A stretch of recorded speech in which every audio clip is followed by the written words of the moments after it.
Oui, c'est vrai. Ce soir, monsieur le maire, c'est un peu Cannes à Roubaix. Eh oui, nous aussi, à Roubaix, ce soir, on va avoir nos stars. Car maintenant, je vais demander de venir me rejoindre 3 étoiles qui font briller les yeux et le cœur des enfants de l'accordé. Je vous demande, mesdames et messieurs, d'applaudir chaleureusement Fabienne, Nils et Julien.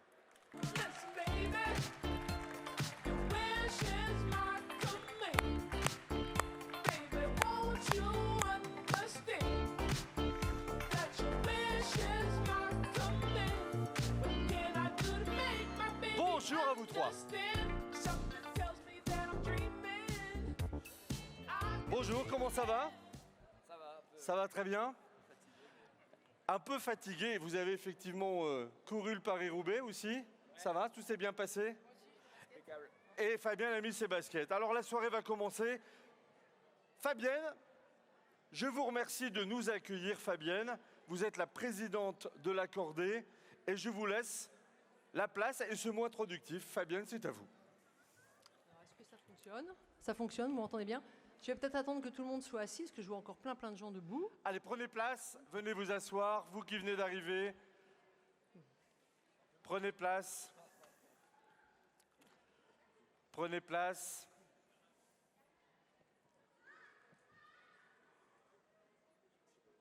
Ça y est, tout le monde est à peu près assis. La soirée va débuter dans quelques secondes. Allez, je vous demande de vous approcher, prenez vite une place. Il y a des places un peu sur les côtés. À ma gauche, à ma droite, quelques places sont disponibles. Merci de prendre place rapidement pour que la soirée puisse commencer. Je vous rappelle qu'on vient de vivre un moment festif, un moment de joie, un moment de chanson avec un groupe d'enfants qui vient de nous chanter une chanson hymne à la félicité, à la joie, à l'effort, au sport. Les parents étaient là, les enfants qui viennent de courir Paris-Roubaix sur 2 jours étaient également présents. Ils ont été récompensés il y a quelques petites minutes. Merci de vous asseoir, la soirée va commencer. Fabienne, le mot d'introduction est à vous. C'est moi qui commence en essayant de faire court. Chers amis, en cette belle soirée du mois de mai, je vous remercie de votre présence. Elle est la preuve que vous prenez au sérieux le sujet de l'éducation et vous avez raison. C'est par l'éducation que tout commence. Ça sonne un peu comme une évidence. Sans citoyens cultivés et formés, pas de démocratie vivante. Sans langage commun, repères et souvenirs partagés, comment vivre ensemble ce que propose notre chère devise, liberté, égalité, fraternité? Comment être une nation? Et puis d'une façon plus pragmatique, parce que je sais qu'il y a quand même pas mal de chefs d'entreprise dans la salle, en tout cas j'espère, c'était l'idée. Comment imaginer relever les immenses défis des décennies à venir? Je les cite en vrac, la réindustrialisation de la France, la maîtrise des nouvelles technologies, la place de notre pays dans l'Europe et dans le monde. L'éducation, et ce dès le plus jeune âge, est le vecteur incontournable de la réussite collective de notre pays. C'est cette conviction qui a motivé mon engagement au sein d'Espérance Banlieue et m'a fait passer du monde de la finance à celui de l'école. Comme je suis la plus âgée du trio, comme ça se voit, je pense, il me revient le privilège de vous présenter quelques chiffres qui doivent nous interpeller. Là, il va falloir que ça tourne. Je laisserai ensuite aux jeunes qui suivent le soin de vous démontrer que l'échec scolaire et les inégalités culturelles ne sont en aucun cas une fatalité. Alors là, normalement, il y a un premier slide. Voilà, c'est ça. Nous sommes la 7e puissance mondiale. Alors, je suis sûre que dans la salle, tout le monde pense que nous sommes la 5e puissance mondiale. C'est faux. Nous sommes la 7e maintenant. Et nous sommes la 23e au classement PISA. Bon, c'est pas terrible, surtout qu'on est derrière nos principaux concurrents, la Chine, les États-Unis, l'Allemagne. Mais il y a un chiffre qui est une chose qui est plus désolante, c'est que le système, semblerait-il, à l'inverse des ambitions et des objectifs que nous partageons tous, a tendance à aggraver ou en tout cas à conforter les inégalités. Et ça a des conséquences qui touchent les plus faibles d'entre nous. Alors là, il faudrait la slide suivante. Ça touche les enfants les moins privilégiés. Et ce qu'on constate derrière les chiffres qui sont derrière moi, c'est que la lecture, les fondamentaux ne sont pas acquis en 6e pour certains d'entre eux. Et comment peut-on imaginer réussir un collège, réussir un lycée, réussir à s'insérer dans la vie professionnelle si on n'a pas les fondamentaux? Je vous donne juste un petit chiffre. Chaque année, 80 000 enfants sortent sans diplôme de leur parcours scolaire. Donc sans diplôme, sans possibilité d'insertion. Alors vous l'aurez compris, l'éducation, c'est un choix stratégique en termes de réduction des inégalités, bien sûr, mais également en termes de compétitivité. Alors je vous ai parlé des choses qui attristent un peu, et maintenant je vais laisser la place aux solutions. Merci Fabienne pour ce mot introductif, on peut l'applaudir, merci. Alors j'ai sous mes yeux ébahis 3 personnes qui sont partie prenante de cette école L'Accordé, notamment vous, Niels Villemain, vous êtes le directeur de L'Accordé depuis 8 ans. Quelques mots sur vous, Niels, qui êtes-vous ? Donc je m'appelle Niels Villemain, je suis donc directeur du cours L'Accordé depuis donc 2015, date de la fondation, de la création de l'école, et je travaille dans le réseau Espérance Banlieue depuis 10 ans, puisque j'étais professeur dans la première école, l'école pilote du réseau. Moi, ce qui fait ma joie au quotidien, eh bien, c'est que nous avons les moyens d'être des entrepreneurs de l'éducation, de travailler en étroite collaboration avec les familles. Et ça, c'est vraiment une joie au quotidien parce que eh bien, nous pouvons donner des réponses pragmatiques aux besoins des enfants qu'on a en face de nous et des familles qu'on a en face de nous. Voilà. L'Accordé, c'est combien d'élèves ? L'Accordé, c'est une centaine d'élèves, de la maternelle jusqu'au collège, jusqu'au brevet des collèges, donc classe de 3e. Et notre projet repose sur 3 piliers qui sont déclinés dans toutes les écoles du réseau Espérance Banlieue, donc dans 17 écoles, partout en France, Marseille, Lyon, Roubaix, etc. Ces 3 piliers, donc, je vais les énumérer rapidement. Le premier, en tout cas pour l'éducateur que je suis, c'est le premier, c'est-à-dire la coéducation. Pourquoi ? Parce que la coéducation, le travail vraiment avec les familles, eh bien, c'est ce qui permet la sécurité affective de l'enfant et c'est absolument fondamental avant d'aller dans les apprentissages. Il faut que l'enfant se sente en totale confiance, qu'il sente que les professeurs sont des amis de la famille, que le directeur est un ami de papa, de maman, etc. Et quand on est dans cette relation de confiance, alors on va s'intéresser aux apprentissages. Donc vraiment, pour moi, c'est le premier pilier, c'est cette coéducation. Finalement, l'école, c'est comme un lieu de vie. C'est un lieu de vie. C'est le prolongement de la maison. D'ailleurs, chez nous, on rend des services quotidiens pour l'établissement. C'est notre école. C'est-à-dire ? Eh bien, tout simplement, on passe le balai dans les couloirs, on fait la vaisselle tous les jours. Ça fait partie du rythme de la maison, on pourrait dire. Et le soir, tous les soirs, on a des avis, c'est-à-dire 15-20 minutes de bilan de la journée. Où, eh bien, comme en famille, on va se raconter ce qui s'est passé, on fait le point, on apprend à assumer, à reconnaître les choses. Et je me souviens un jour avoir oublié ce moment-là. Et enfin, pas oublié, mais disons que je n'ai pas pu assurer ce moment-là. Et je pensais que les enfants n'en seraient pas affectés. Et en fait, j'ai pris conscience que c'était très structurant pour eux. Et pour eux, c'est quelque chose qui manquait vraiment à la journée. Voilà, donc ça, c'est je pense, comment dire, un plus, quelque chose qu'on vit à l'Accordé, qui permet de travailler sereinement et se donner à fond. D'accord, donc le premier pilier, c'est l'éducation, le prolongement de la maison, c'est l'école et le prolongement de la maison, c'est ça que j'entends. Exactement. Deuxième pilier ? En fait, donc c'est dans la logique, si vous voulez, une fois qu'on est en confiance, qu'on se sent en famille, eh bien, on va se donner à fond dans son travail. Notre école, nos écoles Espérance Banlieue sont des écoles d'excellence et à ne pas confondre avec élitisme. On veut vraiment donner le meilleur aux enfants. Notre statut hors contrat nous donne beaucoup de liberté qu'on exploite, c'est-à-dire ça commence tout bêtement par le nombre d'élèves par classe, par exemple. On peut vraiment faire un travail sur mesure pour les enfants. C'est-à-dire combien, max ? Une quinzaine d'élèves par classe. 15 élèves maximum. Voilà, à peu près. Très bien. On choisit nos méthodes de travail. C'est-à-dire ? Eh bien, on s'inspire, les professeurs qui viennent ici, si vous voulez, je leur dis, vous devez exercer votre créativité, vous devez vous autoriser d'aller explorer ce qui fonctionne ailleurs. Et donc on travaille, je ne sais pas, en mathématiques, on va travailler avec la méthode de Singapour, par exemple, qui est reconnue une des meilleures méthodes au monde. J'aurais bien aimé la connaître à mon époque. Et en même temps, on va faire une dictée quotidienne. Vous voyez, quelque chose qu'on fait depuis toujours, je crois, enfin, voilà, qui paraît un peu vieux jeu quand on rentre dans une classe et qu'on fait une dictée. Mais chez nous, on fait une dictée quotidienne. On va faire du calcul mental quotidien.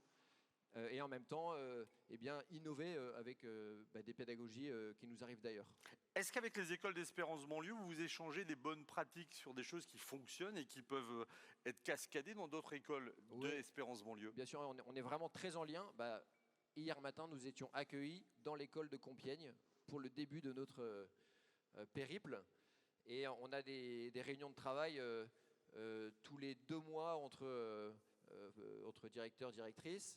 Et il y a des plateformes de travail entre professeurs, il y a des échanges de l'immersion. Donc c'est très riche. Les 17 écoles sont vraiment liées les unes aux autres. Donc ce qu'on retient dans le pilier académique, priorité aux fondamentaux, lire, écrire, compter, préparer les enfants au brevet, parce que l'école de l'accordé s'arrête bien au collège, hein, Exactement. c'est ça.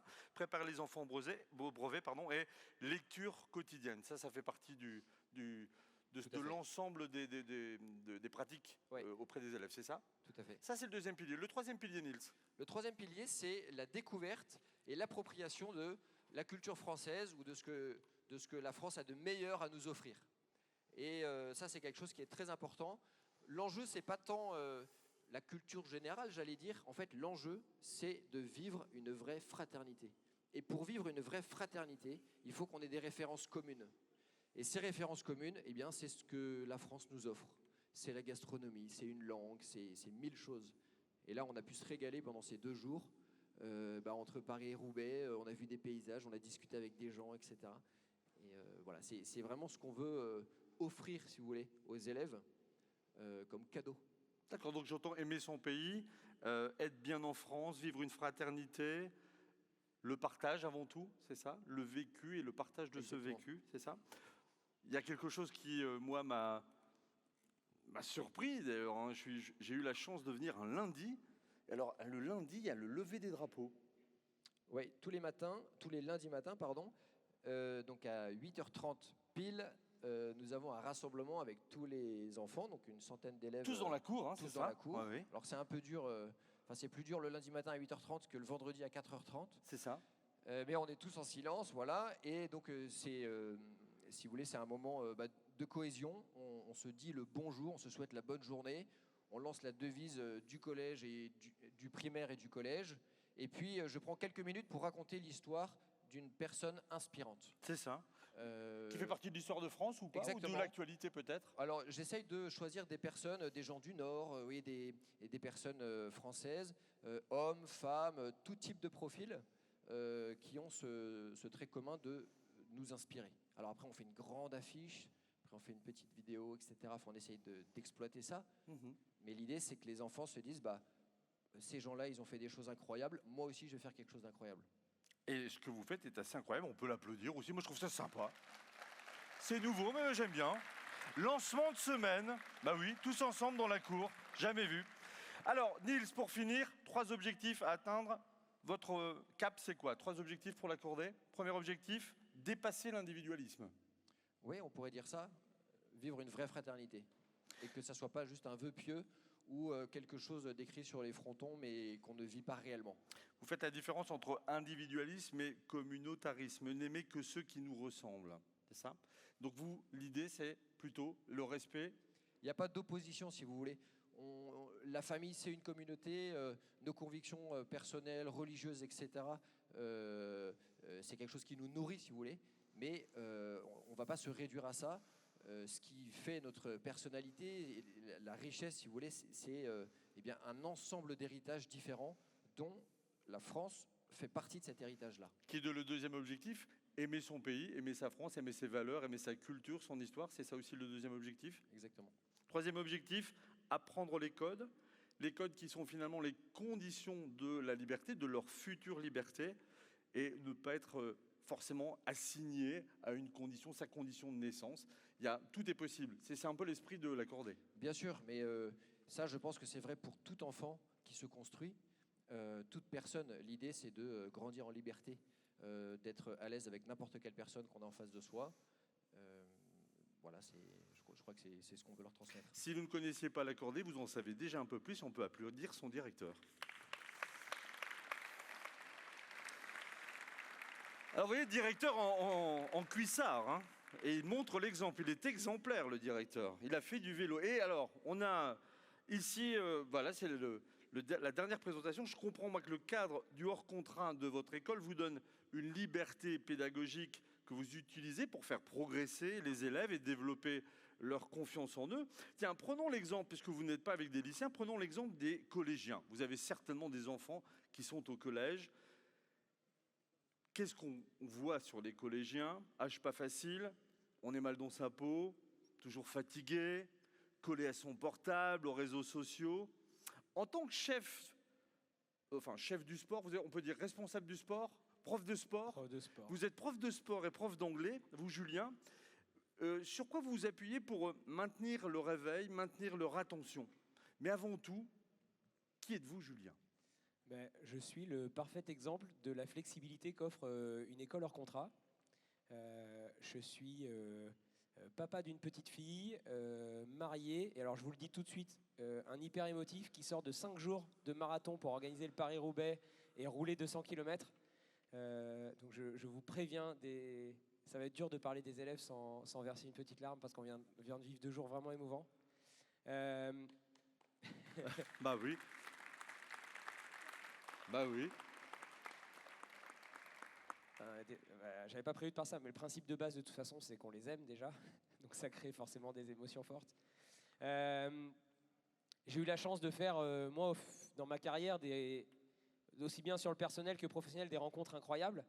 Et c'est une rencontre incroyable que j'ai faite il y a 1 an et demi de l'école et de mon directeur.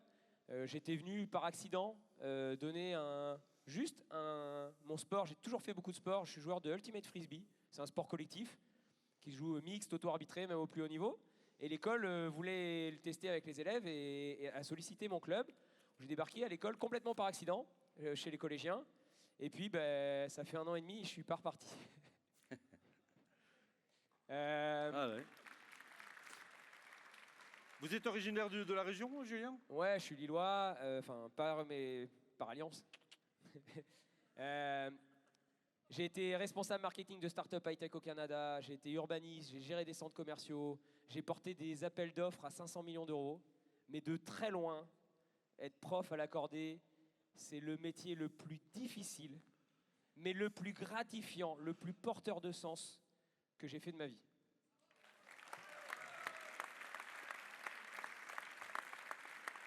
Du coup, je m'éclate, on s'éclate avec les enfants. Des fois, on se prend un peu la tête, mais globalement, on s'éclate.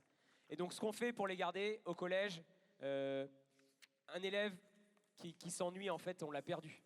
Donc, tous les coups sont permis. Vous demandez quelle pédagogie? Oui. Moi, c'est la pédagogie. Tous les coups sont permis. C'est-à-dire? S'il faut, on essaye tout. La dernière fois, on parlait, on fait, est-ce qu'on met pas des vélos dans les classes pour qu'ils pédalent pendant les cours? On est ouvert à tout. Donc, pour le collège, déjà, principe de base, on a regroupé les cours classiques de 8h à 13h. Donc on a une matinée très dense, les maths, le français.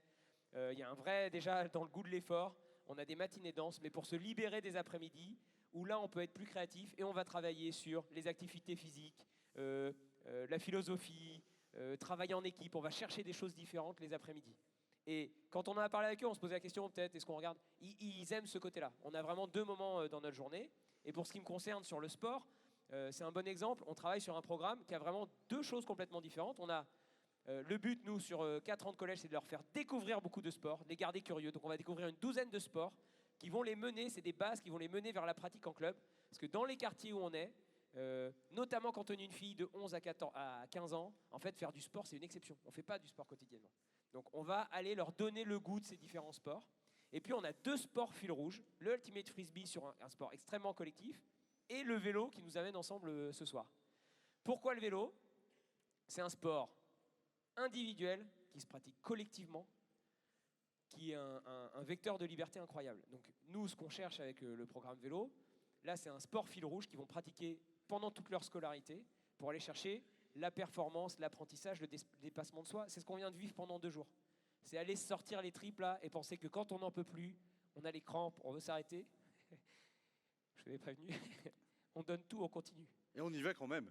On a des élèves, ils étaient mélangés entre l'euphorie de vouloir faire le kilomètre de plus. Et en vrai, à la première petite côte, ils disaient mais pourquoi j'ai dit que je voulais y retourner? Et on les a emmenés au bout et ils ont tout donné. Donc on vient de partager ça. C'est développer le goût de l'effort, aller chercher plus loin, aller au bout. Petit Naïl, il n'en pouvait plus, on a été au bout tous les deux hier soir. C'est des moments-là qu'on partage ensemble et de nous leur donner l'exemple, de leur dire « Ouais, j'ai le droit de pleurer, oui, moi aussi je suis fatigué, moi aussi j'ai mal aux fesses, on va au bout ensemble ». Le deuxième, c'est le vivre collectivement. C'est ce qu'on disait, c'est la fraternité. Si on n'a pas ce socle commun, si on n'a pas ces souvenirs ensemble, on peut se plaindre qu'on ait des individualités, qu'on n'a rien à faire du copain à côté. Tant qu'on n'a pas vécu ce qu'on vient de vivre pendant 2 jours, là, c'est un accélérateur incroyable de vivre ensemble. Et puis le dernier, c'est que le vélo est un outil de liberté incroyable. Quand on est l'horizon, son horizon, tout d'un coup, à pied, à 5 minutes autour de chez moi, je connais tout ce qui se passe. Quand j'ai un vélo, l'horizon, il devient presque infini. Si je sais rouler, réparer ma roue, et que je suis poli et que je sais parler aux gens avec le sourire, je traverse le monde. Donc c'est vraiment ça qu'on essaie de faire. Une notion de liberté finalement. Une leçon de liberté. Et puis le goût de l'effort, le dépassement, on vient de le voir. Et puis le rapport au monde aussi, l'ouverture d'esprit. Ça évoque quoi cette ouverture d'esprit pour vous quand vous pratiquez le sport, quand vous avez fait du vélo? Donnez-moi un exemple de cette ouverture au monde, ouverture d'esprit. Peut-être cette solidarité que vous avez aussi entre vous. Qu'est-ce qui vit finalement? Qu'est-ce que vous avez vécu pendant ces 2 jours? Qu'est-ce que vous retenez finalement?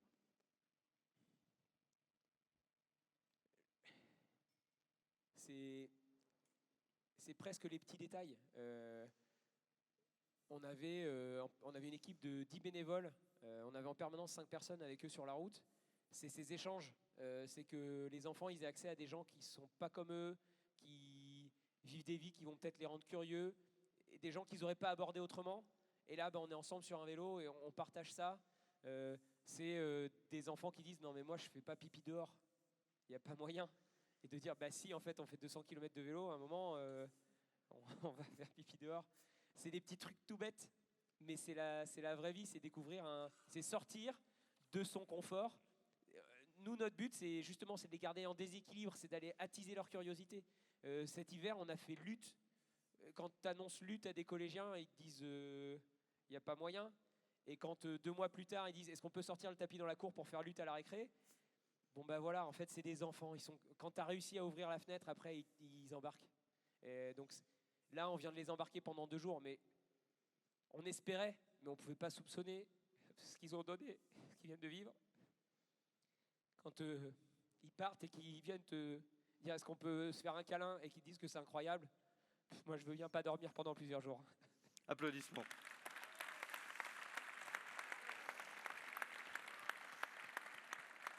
Je vous demande d'applaudir très fort Fabienne Charvolin, présidente de l'Accordé, Nils, directeur de cette magnifique école, et Julien, prof de sport, qui vient de faire 2 jours incroyables. Applaudissements à vous 3.